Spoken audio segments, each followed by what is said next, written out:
Today we're going to try and finish up the handlebar setup completely by getting the front brake master completely installed and the new lines ran and everything bled.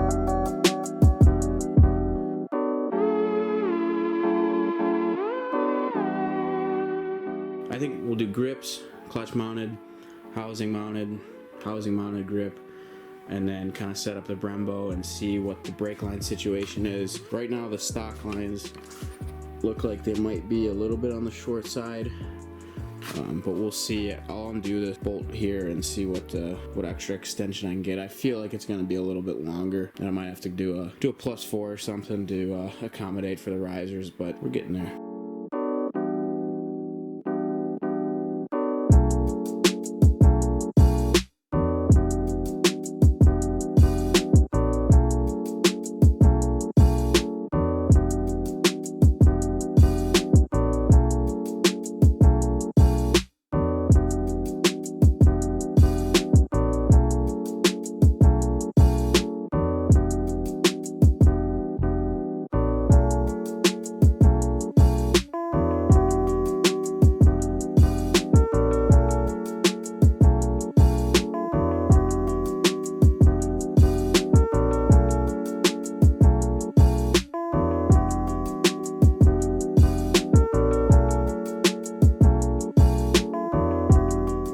Right now we kind of have the old master cylinder and lines temporarily off to the side with them still attached to the calipers because I'm gonna drain all the fluid out, and then I have the new brake lines temporarily installed in the lower triple. It's Drag Specialties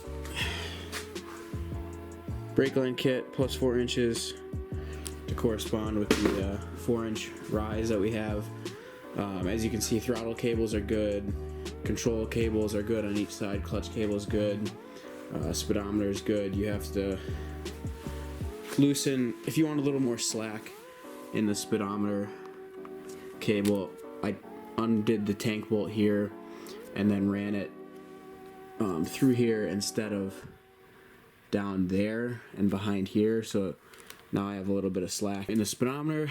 Right now I'm gonna tighten this bolt down all the way, get the manifold set in place, and then we kind of have the master cylinder, the new Brembo all kind of mocked up here. As you can see, we have a chain link to bolt my reservoir in, and then just some Tygon clamp there. These Drag Specialty lines would bolt right up to the stock master cylinder because of the way this is mounted. I don't know if you can see that bend on that banjo fitting, but it's the same as this.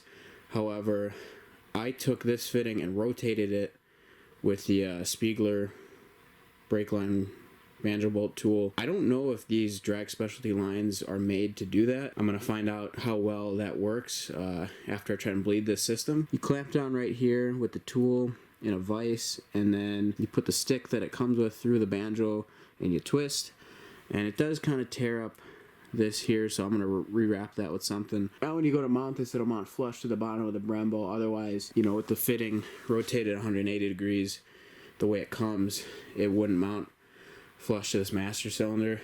So, you know, if this doesn't work, if there's air in it and it leaks out of here, I'll just buy a new pair of dual lines like from Cormoda or HEL and not have to worry about this manifold junction crap.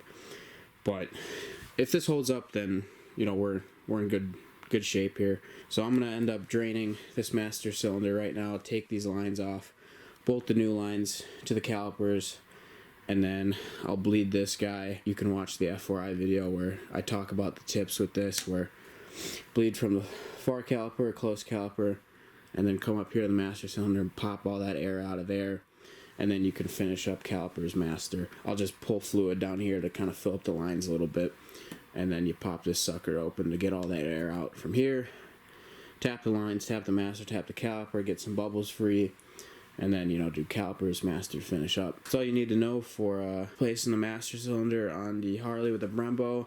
Obviously, you're not going to have your brake switch working up here. The one that comes with the master cylinder, supposedly the switches operate differently, like this one versus the one that comes with. And something I was reading, that since this bike has a CAN bus electrical system, it's not going to work, but you still have your foot brake that operates the brake lights. So if that's a big deal, think about that before doing this. Or you can, it's the banjo bolt with the inline pressure switch too, so you can do that. I think that's an option that works with the stock wiring. One thing you're gonna have to do with using the Brembo Master Cylinder for the brake switch is cut it off from the controls and solder the wires together. That's the original switch right there. I'm going to use a little rubber plug here to keep that hole closed where the switch originally was, because right now what you'll see is if I turn the bike on, you see the brake lights are off, but I can still use the rear brake to get them to activate, and that way I still have functioning brakes. Otherwise, you know, you're not going to get it using the switch that comes with the Brembo, because the Harleys are normally open and this is a normally closed switch. I think you can find one on Amazon that is normally open, and then it should just tie into the factory wires like the other switch was. But that's just one thing to keep in mind when changing the master cylinders, is you'll have to remove the brake switch. Otherwise, if you leave it on, the switch is always out and the brake lights stay on. What you probably could have done is, while this was still connected, when you pull it out of the housing, you probably could have like taped it up or glued it in place or something to hold it in permanently, and that way the brake lights wouldn't stay on the entire time. So if you really want to keep it, I guess that's an option as well. And then for the clutch switch, this little guy in here,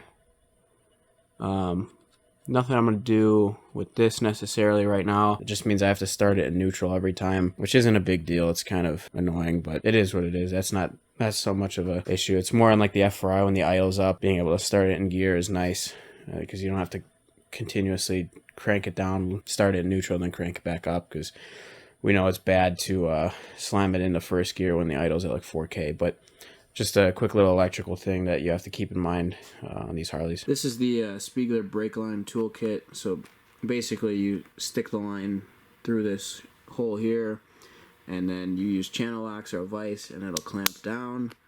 And then this piece you take and slide through your banjo, and while it's clamped, you can take it and spin it, and rotate it. As you can see, my Sharpie marks, I put Sharpie on the one side and then the other side I wanted to get to, so that when they lined up, I knew I rotated far enough. Just need a 180 for that to line up.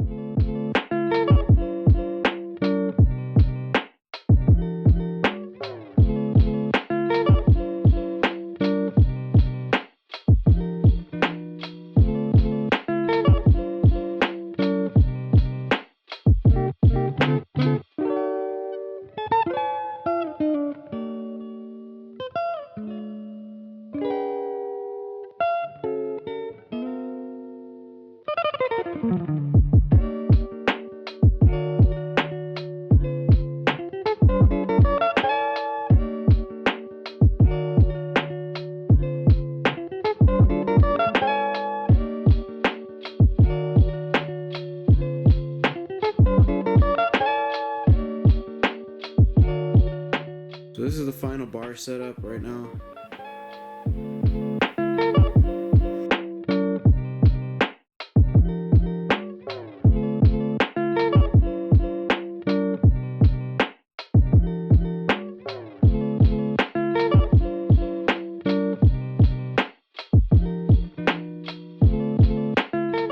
The only thing I did from the last clip was bled the brakes, so we have fluid in the lines, and everything seems to be holding well. We got great pressure in this Brembo.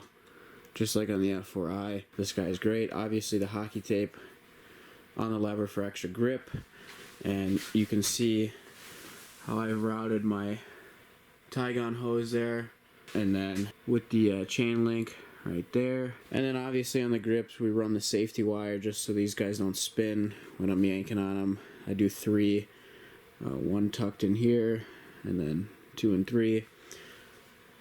Same thing on the other side here. And then the final thing are the turn signals. I went with some cheap Amazon LED turn signals that I mounted to the Cox cage on either side. These have white running lights and then obviously the amber turn signals.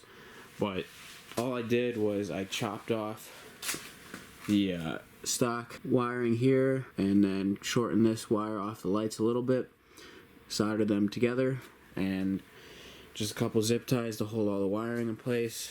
And I also use that latching Velcro as a final hold. This gives you a little better look. 3 zip ties on the back there. So the lights have a white, yellow, and a black, and then the OEM harness has a blue, purple, and a black. The white on the LED turn signals connects to the blue on the OEM, black to black for the ground, and then yellow on the LED turn signals connects to the purple wire on the OEM. You know, it doesn't look too pretty from this back angle, but up front it ain't too bad. Got your headlight there, and then those signals, hazards right there.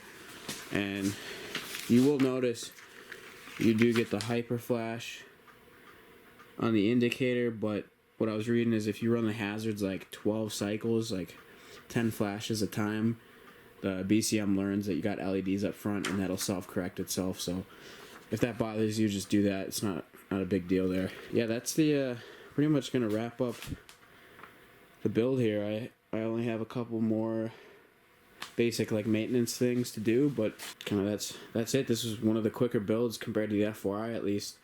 There's not much to these, so you'll see the nice big reveal video, make it look all nice and pretty. But I think that's gonna do it for this build series. Hottest stash in the carpet, yeah, we trapping out apartments. I ain't done when you start shit.